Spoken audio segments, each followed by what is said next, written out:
and welcome to another edition of the Simsbury Woman. I'm Barbara O'Connor.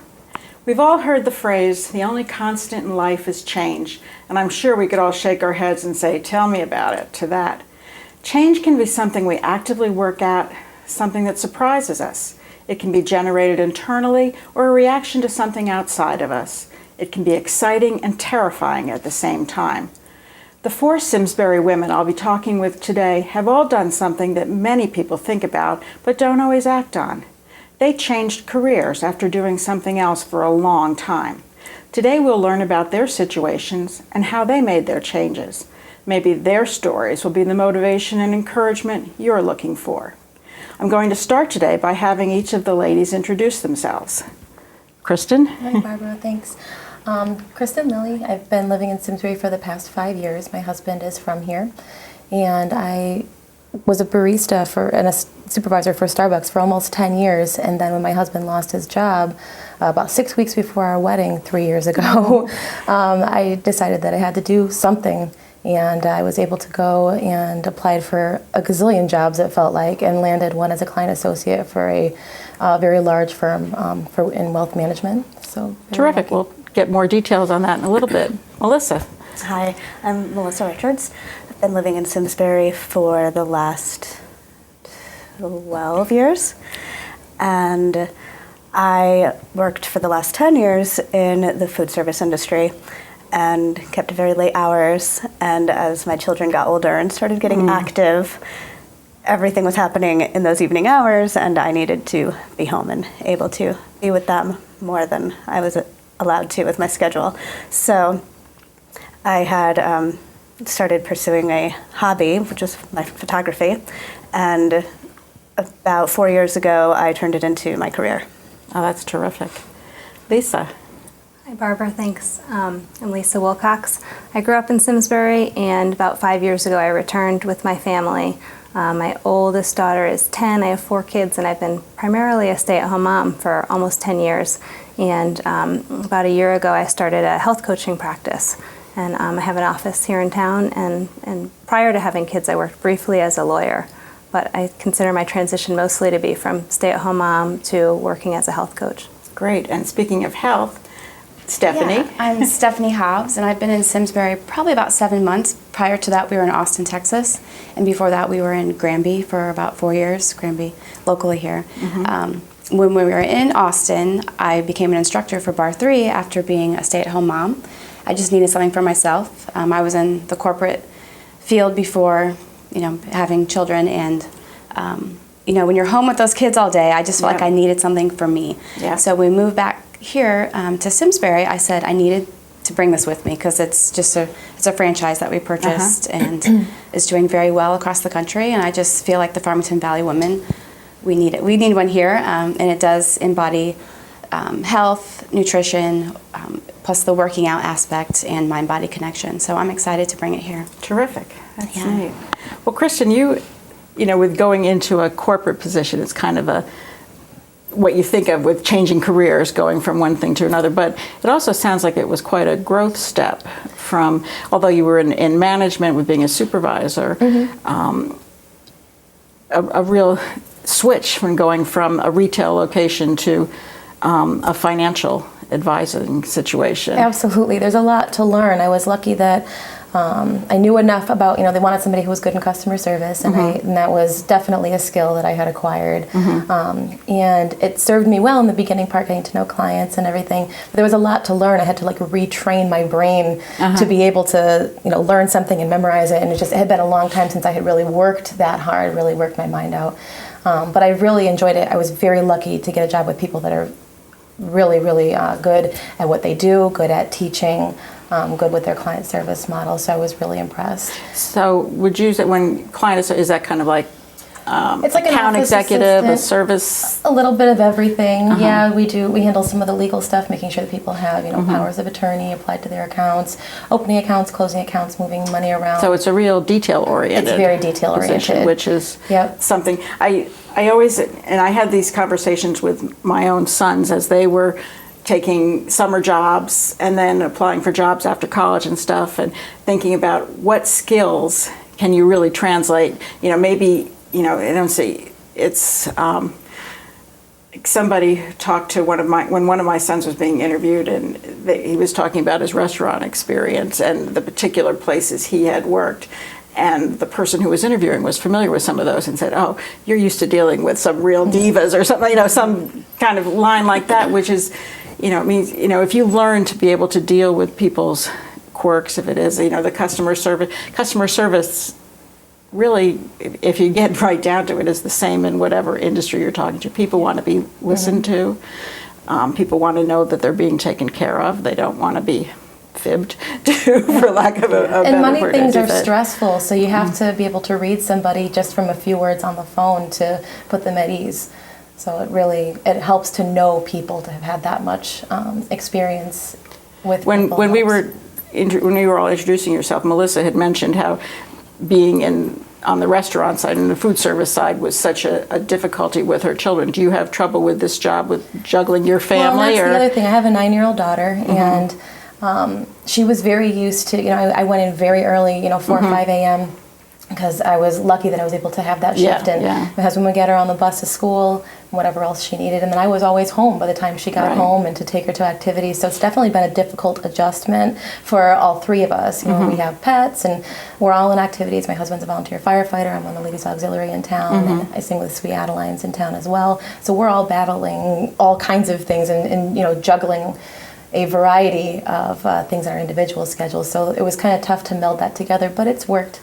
Well, they say if you want something done, you ask a busy person to do it. Yeah, and I had no other choice. That was really the thing, is I had set my mind to, this is what I'm going to do, this is how I'm going to do it, and we made it work. And you had a lot of support from your family. Very, very lucky. I mean, my parents are about an hour away, so it's difficult with juggling my daughter, but I do have friends in town, and the fire department was a huge help. People were able to shovel kids around to and from each other. It's great to. It's a great support system. Yeah. Well, Melissa, you mentioned, as I said, that how difficult it was at times with having. You have 4 children? I have 3. 3. Okay, that's right. Lisa had 4. You had 3. I know. I mean, I had 3, and I know it's like somebody said. When you've got 2 kids, you play man-to-man defense. Then you go to zone once you've got 3 or more, because you can't. And you have to enlist help, as Kristin was mentioning sometimes that you can't be 3 places or 4 places at once. But how has it worked for you going, being able to make your hobby your career? It's been great. It doesn't feel like work, and people say if what you do doesn't feel like work, then you're doing the right thing. Yeah. And I really feel like that I am doing the right thing. I'm able to make my own hours, essentially. I work when my kids are at school, and I put it away when they're at home. Now, I would think going into something like photography, where you really have to build a reputation, has that been tough for you, or how have you been able to do that? Not at all. Surprisingly, I don't spend any money on advertising. Everything, almost every one of my clients has been word of mouth, mostly through the Simsbury Moms Unite page on Facebook, the Simsbury Neighbors page. It took off like crazy. I always have more than enough work. Oh, that's great. It's been wonderful. I noticed that you will post pictures sometimes where you have gone to another local business in town and taken shots, and then you're kind of showing both what you can do plus what another business. Have you? I really like doing that, especially for small businesses Uh-huh. that are privately owned. If I go into a place and I notice, if it's the sort of the person that works there, I can just tell that if they we can just start getting along. I just start talking to somebody. I like what they have in their store, or appreciate, or I just fall in love with different local businesses and end up asking them, would it be okay if I came and took some pictures? And just for me and for them. And I don't think of it as me doing it to show people what I can do, but I really like people that take that step and make that choice to open a small business. It's a big step. Yeah. And I want to promote them. And it's fun for me. I really like taking still shot pictures. I love taking people pictures also, but I would think completely that would be a different. way to work on like composing Right. the still lifes, and that It's a lot of fun, would give you that. and I like what it does for the businesses that I have actually done that for. Okay. Now, Lisa, you're juggling 4 children. Yes. And your position. I went to your website because I really didn't know what a holistic health coach did, and I was fascinated by your background, where a theater major and involvement in theater, and then law school, and then being a stay-at-home mom, and then now going into this, which is kind of one thing when I was thinking about all the careers here. My own personal experience, my senior thesis in college was about women first professionalizing women's roles as they went into the workforce, whether it was Jane Addams at Hull House or Catherine Beecher, and housekeeping as a profession and that sort of thing. It's almost like you've combined so many different aspects of life into one role for yourself. I still think that at some point they're going to converge a little bit more. I'm going to find that thing that sort of combines all of my interests and my background and moving in the right direction. But I love the health coaching. I like the one-on-one interaction and working with people. And being a stay-at-home mom, I became more and more interested in health and wellness and nutrition and getting my kids healthy. And that was sort of the motivator for me, learning more about it. And at some point I needed an outlet to share that information for people who were seeking it and wanted to hear it rather than just running my mouth Now, all the time. you had some specific training for I did. what you're doing, right? Yeah, I did. I went through a program through the Institute for Integrative Nutrition. It's the world's largest nutrition school is their tagline. And their mission is to educate as many people as they can and as many dietary theories as they can so that those people can go out and help people get healthy. And it's not about one way to be healthy because everybody's an individual and everybody has different things in their lives to balance and different diets that may work for them or may not work for them. So it was kind of like the education was learn everything and then go out and as you work one-on-one with people, see what fits. Now, how do you find clients? Word of mouth mostly. Most of my initial clients are either friends or friends of friends, and then from there they refer people to me that are their friends and sort of goes out from there. So now you are not a medical professional. No, nope, I'm not a registered dietitian or nutritionist. I'm not, I don't make diagnoses. I don't even make dietary recommendations for someone who comes in and says, I have this condition and I don't know what I should eat because of it. That's beyond my area of expertise. What I do, most people who come to me know what they ought to be eating, know what they ought to be doing, know what they ought to be doing holistically within their whole lives to become healthier. And I sort of sit down with them and line up what are the steps that you need to take to get from point A to point B. And let's look at your life and what steps are going to be easy and have the most impact. And that's really the key, is if something is difficult or if something has just a teeny tiny bit of impact in your life, then you're not going to find it sustainable. Right. So I try to find the things that, given an individual's situation, are really easy for them to implement, and that will really make a big difference. And then that's motivating to go and do the next thing.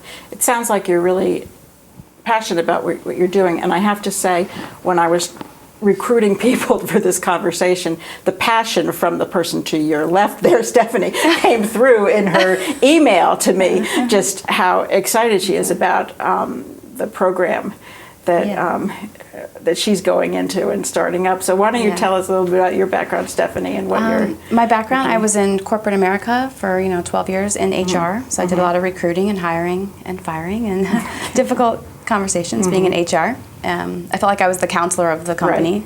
Right. And then I had a little setback with my job. I got laid off when after we adopted our first daughter, and then we moved to Texas and we adopted my son, and I was just at home, and like I said, I just needed something for myself. And I think a lot of moms out there, when you're at home, it's lonely.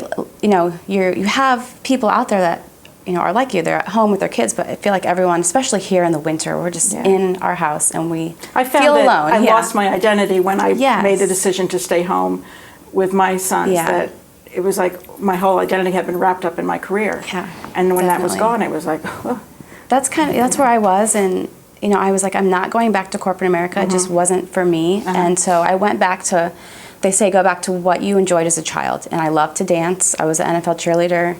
I loved fitness. I was a competitive gymnast. So I really liked the group aspect of working out. And so it's what I love. And so when I'm teaching, I love it. So when we were moving here, they didn't have the franchise where I was an instructor in Texas. So I just told my husband, I was like, we're doing it.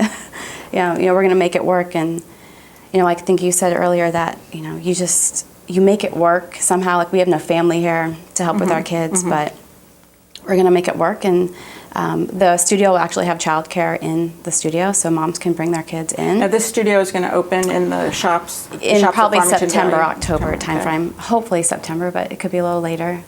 So we'll have the play lounge there so moms can bring their kids. So, I really want to build a community here focusing on moms, and so you can bring your kids in the winter when you're stuck inside. Come take a class. And Bar 3 is really a workout that you can be 20 years old and be a marathon runner, or you could be 75 and you can work out. We give lots of modifications, so you can take it up, take it down. It's very low impact.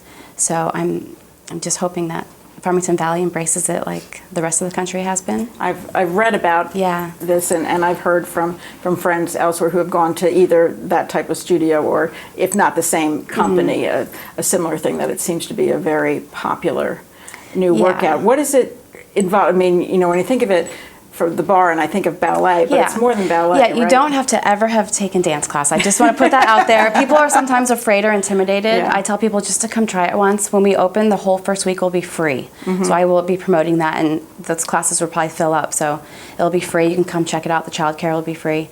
But it incorporates the strength of Pilates with the wisdom of yoga and the grace of the ballet bar.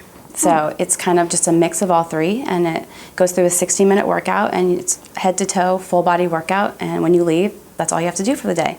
Some people just do Bar 3.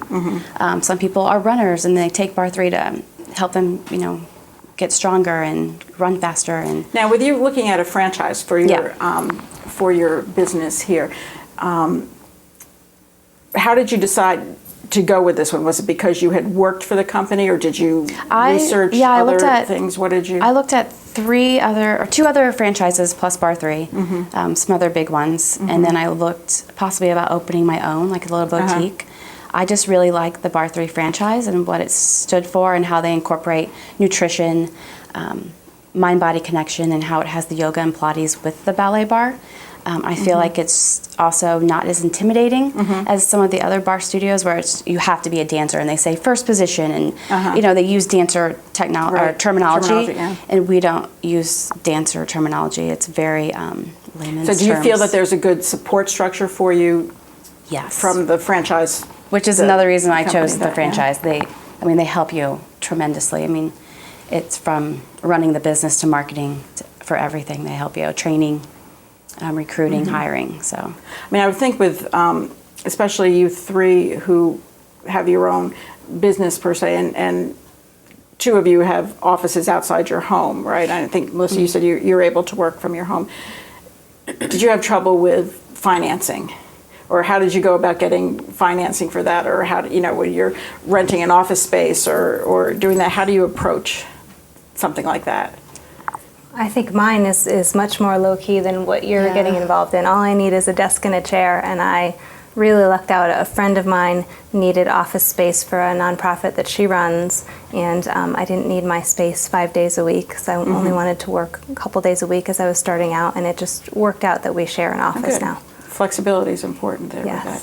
And I guess for someone, you can go talk to somebody like Kristin. Yeah, mine is a big investment. I bought the franchise, my husband and I, and it's just it's a risk we're taking, and I'm passionate about it, and I hope it's going to do well. It's a risk, but something I've always wanted to do, and I'm turning 40 this year, and I feel like there's no time like now, because you don't know what tomorrow brings, and I want to be a good example for my daughter and my son. So, what do you think each of you was the biggest challenge you had to overcome, switching from what you were doing to what you're doing now?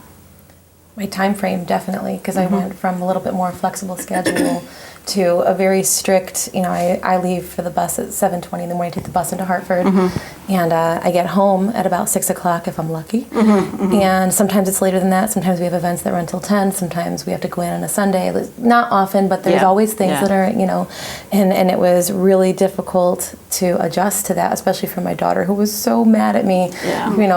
She's getting over it now. It's been 2.5 years, and she understands a little better, and she's a little bit older now, And again, with the great support structure, it helped, kind of bridge that a little bit. But it was definitely the most difficult thing. And you get a lot of mommy guilt because you miss things, and you have to plan out your vacation time a little bit more strictly. And, it's difficult to not be able to just switch a shift with somebody so that I can stay home with her because she's sick. Or, missing anything that happens at school, when they're putting on like a play or anything like that.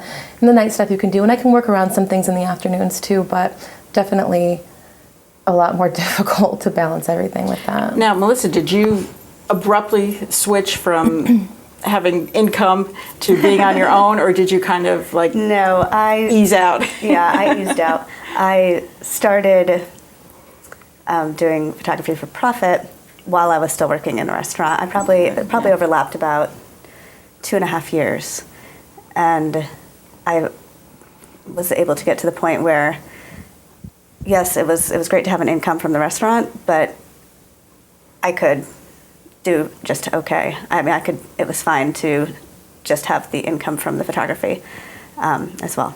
So, yeah, that's great to build it up. Yeah.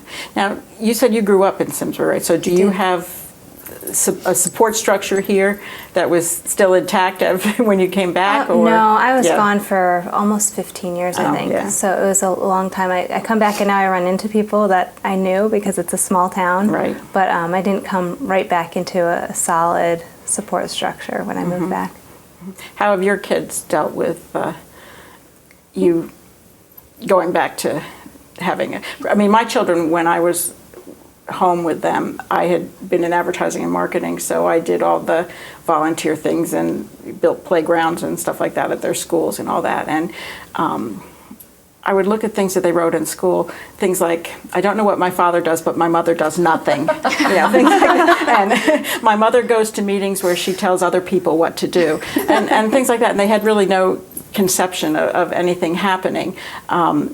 How did, with 4 children, how did they relate to your suddenly having other people who were clients besides them? Yeah, you know what? It's been the business I've been building really deliberately, slowly, and only setting aside a certain amount of time each week. And before I started this, I was involved in all kinds of volunteering, some of which was very time intensive. Yes. So it hasn't been a big adjustment for them yet, but I think that as my business grows, it's going to be something that I continue to struggle with, like how much to limit my business so that I can still be at home, which is why I chose to do this instead of going back into corporate work. I wanted to be able to say, okay, at 3 o'clock I'm home and I'm cooking dinner and I can do the sports commutes and all those kinds of things. So it's going to be a challenge as my business grows to figure out how to balance both of those. But now, I know you said your studio will be child friendly. Yeah. Your children will be both in school? My children are 4 and 2, Okay, so they're in preschool, not too many hours a week. Yeah, which is nice about the franchises that they have the play lounge, so I can take my kids to work if I need to. They won't be there all the time, but my daughter is really cute. When we were in Texas, she would wear her Bar 3 shirt and want to go to work with mommy. Oh, that's cute. So they really like it, and the studio is kind of our home, away from home. So I want other people to feel like that too. So you will have a child care person. Yes, there. we'll have. Yeah, you can't just leave the kids. It's not, I was going to say, it's not like it's going to come running up and, Mom, That's why my kids probably won't be there all too much, but you'll see them there for sure. But my daughter especially, because she likes going. But yeah, we'll have a child care. We'll have employees, so I'll be hiring people too. So, What advice? This is for all of you, and I'll start with Stephanie. Work back this way with it. What kind of advice would you get somebody who's thinking of doing something like what you're doing? I would say just go for it. Change is scary. It's hard, but you just can't live life with regrets. And if it's your passion and you really want to do it, you'll figure it out and make it happen. Excuses are excuses, and you just kind of put them to the side and just keep going. Lisa? Yeah, I would agree with that. You follow where your heart leads you, and it's always this fine balance between planning ahead and making plans for what's going to come, and just diving right in and knowing that lots of things are unpredictable, and sometimes it's going to feel like you've got all the balls up in the air, but you figure it out as you go along. Melissa? I am wholeheartedly for going for it, and especially if it's something you love. If it's a hobby that you can turn into a career, do it. It's very rewarding. To echo my friends here. Yes. No, really, just you have to make the decision. You have to make the conscious decision to make that change, and you have to follow through. And it is the scariest thing ever. But there's no reward if you don't take that chance. And you have to do it. You don't want to sit around and be miserable and thinking about it. There's no action. Nothing's going to change. Terrific. Well, I'd like to thank Kristin, Melissa, Lisa, and Stephanie for talking with me today. I think that what they've done has just been wonderful, and is set such a great example for other women who might be toying with the idea of, I'm really not happy, and what else can I do? And maybe their stories are going to give you the encouragement to change your own situation. I think they all said it best. You just have to do it. You can't sit around and say, what if, or maybe next week, but start taking the steps so you can do it now. Thanks for watching. We hope that we will see you again soon on another edition of the Simsbury Women. Thank you.